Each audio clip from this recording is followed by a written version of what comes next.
my law, spiritual and temporal, he has gone. I think I will want to recognize my personal person, Professor Abikon Rakon. Personal person. Professor Abikon Rakon. Because there was a time I asked him, I said, what's the meaning of Abikon? He now told me a story that in their home, if you have a baby, you will buy a room for the baby. So that's how rich the woman was in their home. So his name is Abikon Rakon. So he's from a very powerful home, and I get to know that his knowledge as an Islamic educator and scholar is gotten from his home background. This permits me to especially appreciate my father, the one that I always call our party. I've been relating with Adati for a very long time.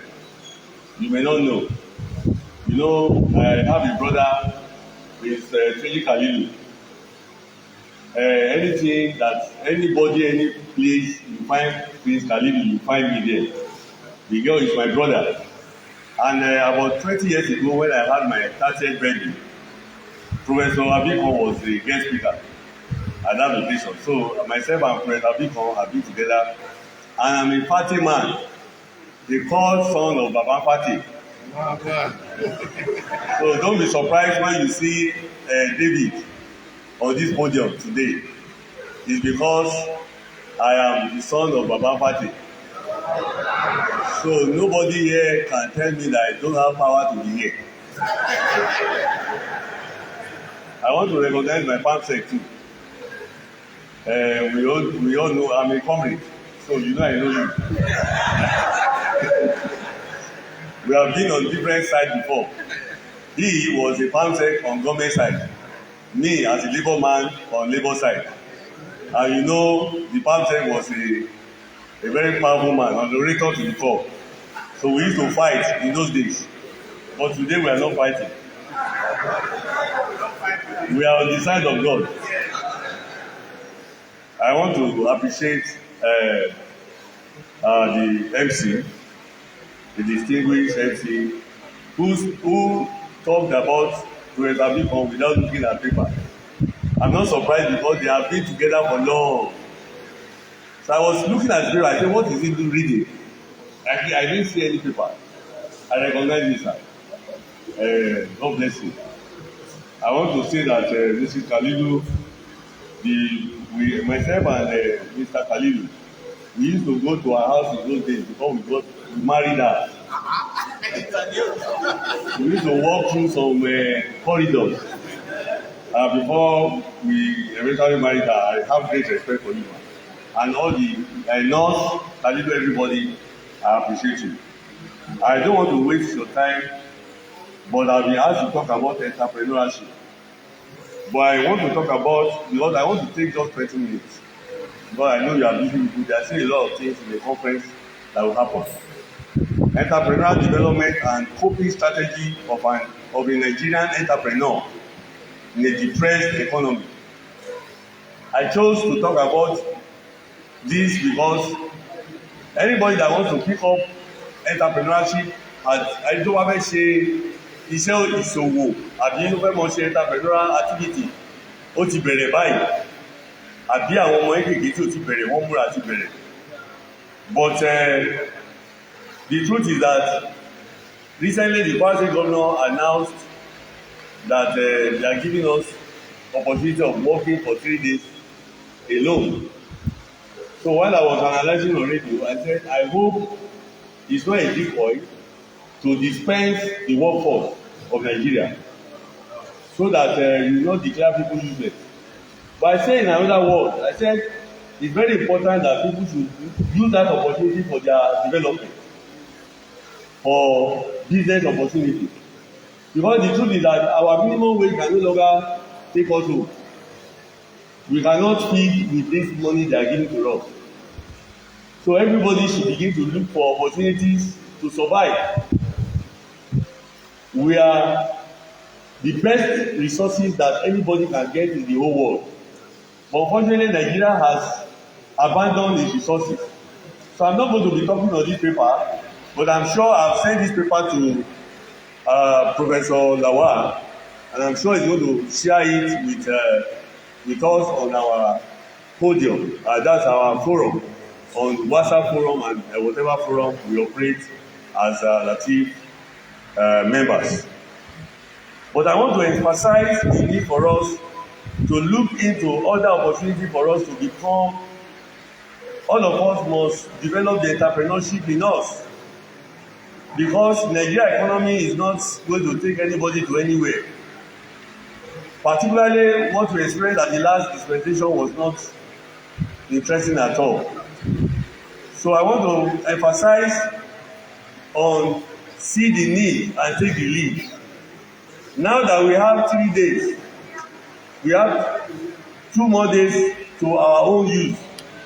Some of you can pick up opportunities in agriculture. Some of us can pick up opportunities in business. Look around you. What are the needs around you? That is an opportunity for you. That's why I call it see the need and take the lead. See the need and take the lead. Can we say that? See the need and take the lead.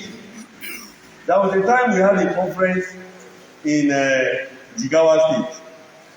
So I was to travel there with people. And I know that when we get to Jigawa State, as an agricultural unionist, I'm the chairman of Kwara State, I'll be meeting, we are going to be gathering, the number of people that will be gathering there will be about 2,000 people across Nigeria. So I asked people to meet me. I flew to Jigawa State because I went to Abuja first. So I flew to Kano, then moved to Jigawa State. I asked my people that will be coming from Kwara to bring me, to help me come with a big sack. They don't know what it was contained in that big sack. Actually, when they got there, they discovered that the content of that big sack was a jacket. And I tagged the jacket Aluta Agri Revolution. It's a specialized jacket.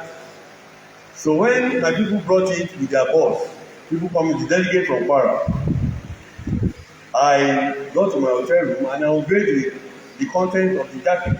Sorry, I'm not talking, I say it in Yoruba, but I'm sure a lot of us can grasp it. So, the people there were wondering, what's in this jacket? I opened it. They saw Aluta Agri Revolution. And I said, this is the money I want to make from these people that are here. I unveiled it. I wore the jacket. I gave to 3 people. Wear it and go round. So they wore the jacket and went round the conference. So when they got, people were now asking them, where do you get it? Where do you get it? He said, do you want to buy? I'm selling. You want to buy? I'm selling. So they now came to me. I had encouraged their appetite for that jacket. So we went and I gave the jacket to a lot of them. Go and sell. Whatever you sell, I will give you your commission. Actually, the cost of the jacket was, the cost of production of the jacket was 1,500 naira. But I sold it for 3,000 naira. And they started selling. Before you know it, the second day, everybody wore the jacket. I made my money. Before I left that day, I made 500,000 naira.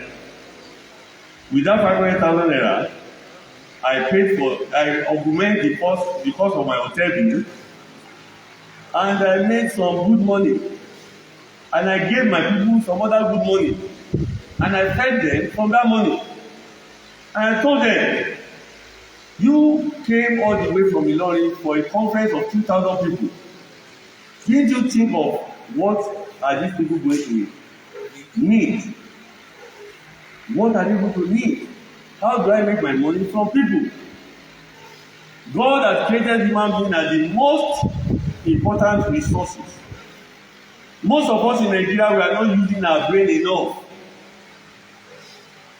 We are not using our brain enough. We need to get thinking.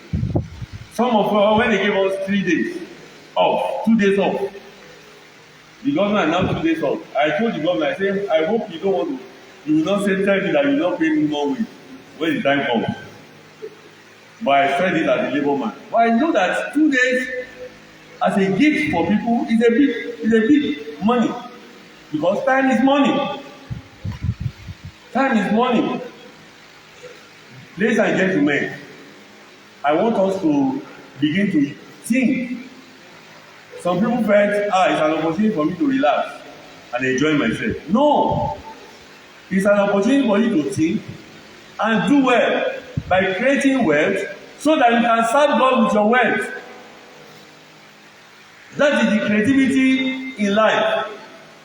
Don't let us think it's for free. We have wasted our time.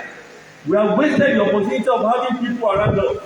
We have wasted the opportunity of looking at our neighborhood and saying, what do I have to offer as a service to make money for my neighborhood? What do I have to offer as a service to make money in my office? What do I have to offer to make money in the market? Every one of us must cultivate the art of developing entrepreneurship in us. We must either offer services as professionals or as business persons. That is how to go in this our environment where money is very scarce now. I bought fuel at a 20,000 naira, a 10,000 naira fuel. I couldn't buy 20 liters. How do I cook? How do I automate and live well? This is to tell us that we all have to think twice as members of our team. Because our Father, who is our mentor, is not sleeping. There are a lot of clerics that will be eating their members. But our mentor is working. He's reading the more and he's still working. Because he doesn't want to sit down and be eating you like some other clerics that will just sit down and be eating their members. And they tell you they are serving God. That's something I like about Baba Party. He's working. He's a worker. Yet, he has enough opportunity to say, I'm not going to work again. Let me just sit down and be collecting. If you are in the church, you say you are collecting offering. But it wasn't like that. He's a man that is devoted to serving God. Because if you are truly serving God in that manner, you will rely on yourself. Even like other members are contributing money to serve God, he is also contributing money to serve God. So those are the kind of people that are our mentor. So we cannot do less than that. Let us look within us and create business by what I said, see the need and take the lead. Thank you for the opportunity. God bless you. Thank you. Nice.